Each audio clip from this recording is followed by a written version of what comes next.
Hello, I'm Ben. I'm back down here at the axe head doing some pest control. We're going to be using a different kind of trap today. We're going to be using snares.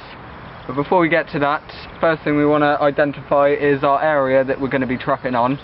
First thing you need to do is identify a run. There's one just there. Now this shows clear trampling signs of the vegetation. You can see that they've run through here and they run through the fence like that. So yeah, basically we're going to be setting snares along here. We know the rabbits are active because of the trapping in the previous video. We know that they're present. So yeah, we'll get to it. Right, so now I'm going to run through the kit that you need when you're snaring. Very minimal amount of kit used for this form of trapping.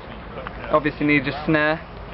Run through the parts of this now. You've got your actual snare head, which is made out of a brass wire, which the animal's head will go through there and it will tighten like that, and every time they put tension on it, it will tighten up, leaving them in space. It goes down.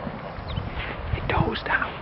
Oh yeah, it's also made out of brass because it dulls down if you leave it in the weather exposed to the elements. That's good, because then that makes the rabbits less aware that it's there, which means you're more likely to trap an animal in it.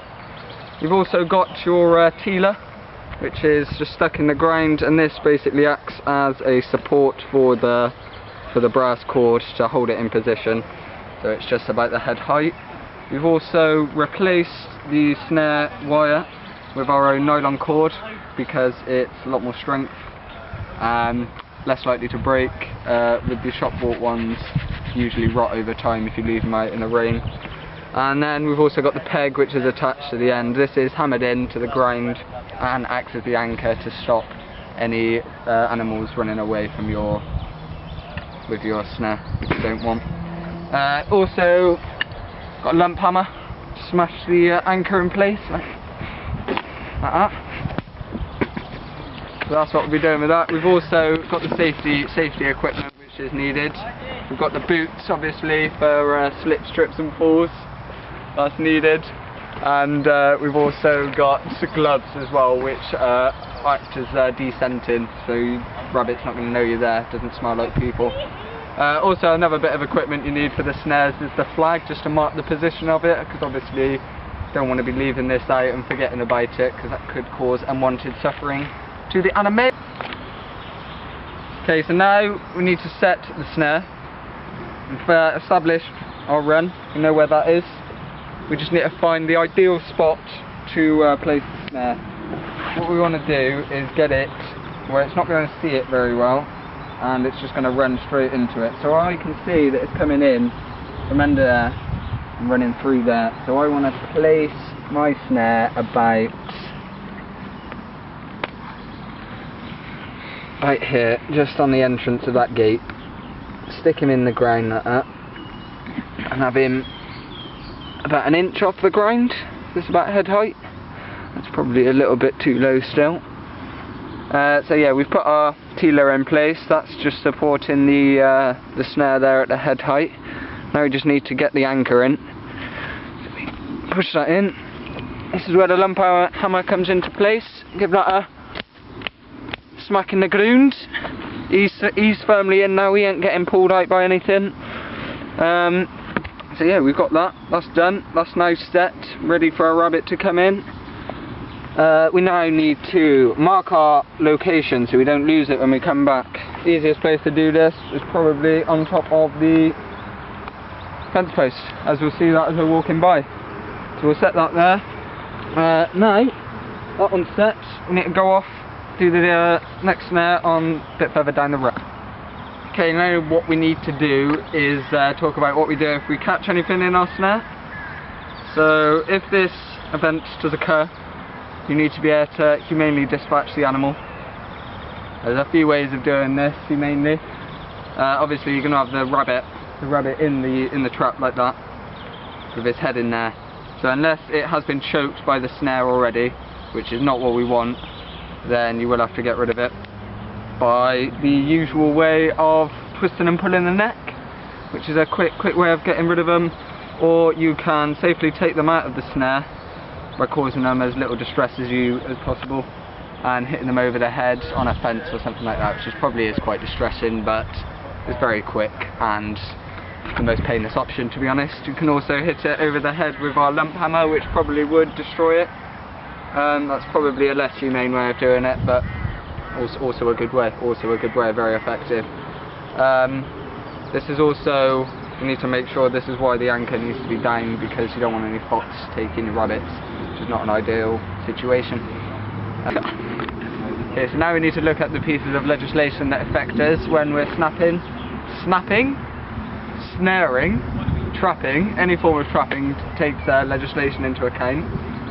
We're going to look at the Countryside and Wildlife Act 1981. This basically makes sure that you're not using any self-locking traps, which mean once the tension is put on the snare, it locks in place, which means the animal can't actually breathe, which does cause asphyxiation. So we're not allowed them. So it's got to be a free running snare, so if they do not put tension on it, then they can then breathe again. Also ensures that you're not trapping any non-target species, section 6 species, such as badgers. So if you are aware that badgers are in the area and there's still rabbits in there that you want to trap, it would be an offence to trap in that area. So yeah, just don't do it, otherwise you will get prosecuted for that. And then we've got to look at the Animal Welfare Act 2006, which basically ensures that we're checking the traps twice a day. So any non-target species can be released, and any other species that we do want in there, such as rabbits, can be dispatched quickly and doesn't cause them too much distress. Yeah. Alright, so now we're doing the code of practice that comes into when you're snaring. This is written by DEFRA, which is our government body that looks after all stuff such as this.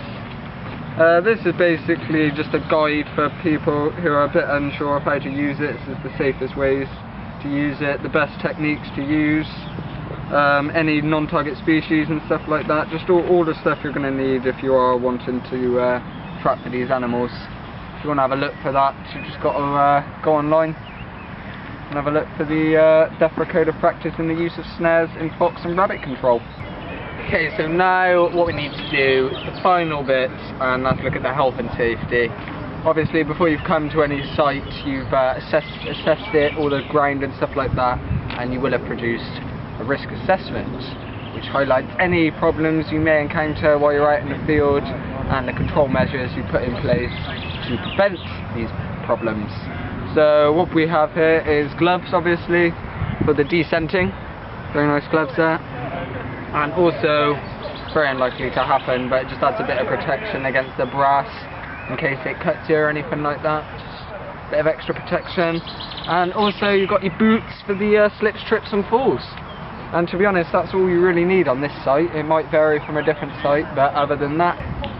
Okay, now we're going to talk about the advantages and disadvantages of using snares. Some of the advantages is that when you're out in the field, it's always quite handy to be able to carry multiple of the traps, because then you're going to increase your chances of catching. And because they're quite lightweight and they can be carried by the string, you can carry many out into the field, which is quite handy. Also very cheap and easy to use. Very cheap just because they're very basic to make. You can make them at home and stuff like that. It's basically a bit of wood and some metal with a bit of brass cord. Not very hard to make. So yeah, that's another advantage. Also very effective because you don't need to bait them. Obviously, because we put them on the runs, we know that the rabbits are coming past that area, so we don't need to entice them in. So yeah, that's another good point about them, that they don't have an added cost of bait. Some of the disadvantages then, many people think that snaring is a very inhumane way of trapping animals, so as it causes them distress, which to be fair it does, but it's a very effective way and it has proven to catch many pests in the past. Also, disadvantage is that if you catch any non-target species such as a badger or something like that, it's going to be quite hard to release that. So you should have really done the checks beforehand, but yeah, that's going to be quite hard. If you catch anything like a fox or a badger, you're pretty screwed there. Also, a reason why we don't put it in public areas, because snares usually have a poor public perception, which means that you don't really want to be putting it up near the public, because they will see what you're doing and probably argue with you about it. Other than that, that's pretty much it. That's all you need to worry about. So I think that concludes my my pest trapping video, and